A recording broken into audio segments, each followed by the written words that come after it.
Hello mga kaselyams! Kamusta? Today's video, we're going to Sapa. Bago yan, sasakay muna tayo sa kanilang famous bus, they called here sleeper bus.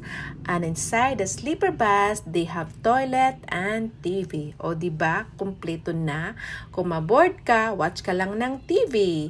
And before that, medyo nahirapan ako umakyat kasi nga nasa taas yung designated chair namin. So, kumbaga, carry pa rin kahit papano.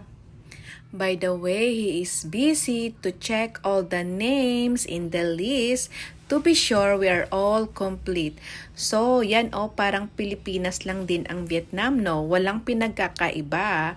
So, for now, mag-rest muna ako while 5 hours or 6 hours driving pa going to Sapa.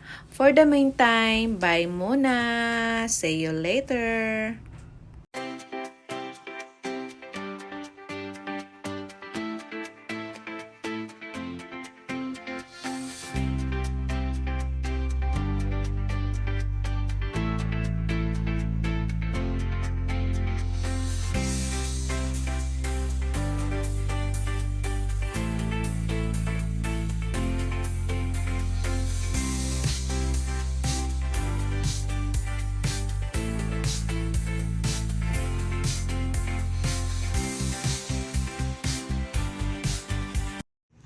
Good morning! It is our second day here in Sapa, Vietnam.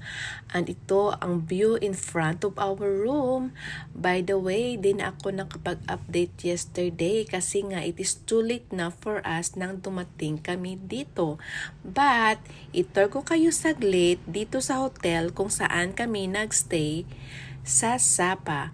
We stay here in Fancy Pan Terrace Cafe here in Sapa, at saka nagulat ako kasi nga ang dami palang Pilipinong dito nag-stay, at saka ang staff ay what I mean is, yung mga staff ay super bait.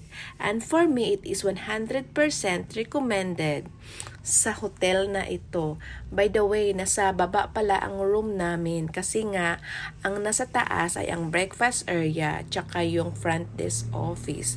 Yan tignan nyo ang view, diba? Ang ganda, ang foggy, tsaka super lamig pa pagdating namin dyan. Pero carry pa din ang lamig. Kahit papano, na-carry ko din. So, yan lang muna kasi nga may tour kami ngayon. Punta kami ng Sun World.